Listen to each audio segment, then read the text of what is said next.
Ang tulang ito ay pinamagatang biyaya. Maituturing bilang isang sukdulang biyaya ang maipagdiwang ang 30 taon ng sambahan na ang Diyos ang siyang nananahan.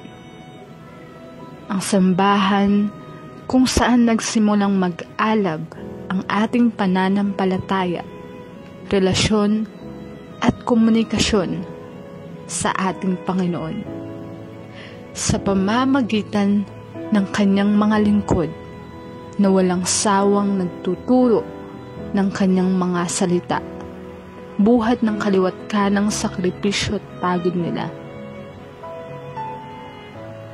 Kaya naman ating balikan ang mga kaganapan bago pa natin ito makamtan, upang mas lalo nating pahalagahan ang mga bagay na ating nakamit at kakamitin pa lamang. Hindi lingid sa kaalaman ng ilan,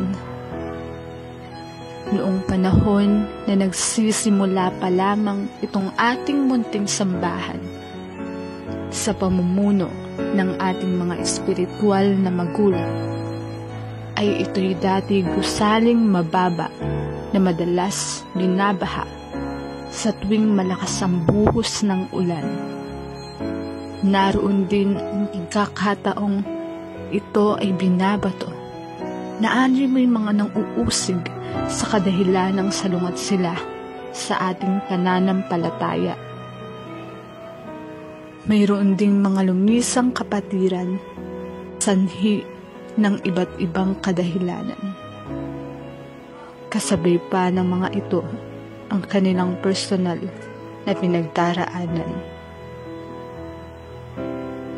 Ngunit sa kabila ng sakit dulot ng mga pagsubok na kanilang hinarap, nanatili pa rin ang kanilang pagtindig sa Diyos na sa kanila'y umibig.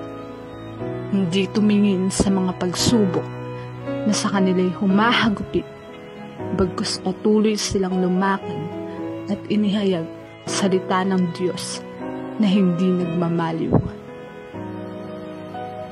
Ang mga sakripisyo at pagod nila sa kanilang paglilingkod ay hindi nasaya at unti-unting napalitan ng walang humpay na pagpapala.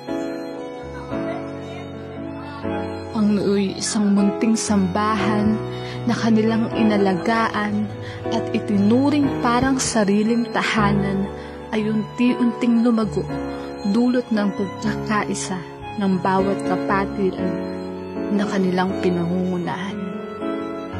Kaya naman kung ating pagmamasdan ang kapaligiran itong ating sambahan mula sa haligi, taas, mga kagamitan, at maging ang buhay ng ating bawat kapatiran, hindi ba't kahanga-hangang tignan? Kay laki ng pinagkaiba ng ngayon sa nakaraan. At ngayon, hindi na lamang isa, kundi may pangalawa at pangatlo pa ang masasabi nating tahanan na kung saan tayo na parte nito ay patuloy na hinuhubog sa paglakad tungo sa Diyos ng kaluwalhati. Ngunit bukod dito sa mga biyayang ating tinatamasa, huwag nawa natin kaligtaan ang pinakamahalagang biyaya na ating nakamtan ay noong tayo'y pinatawad at pinalaya mula sa kamatayan na siyang kabayaran ng ating mga kasalanan sa pamamagitan ng habag ng Diyos at pagkapako ng kanyang kaisa-isang anak sa krus ng Kalbaryo.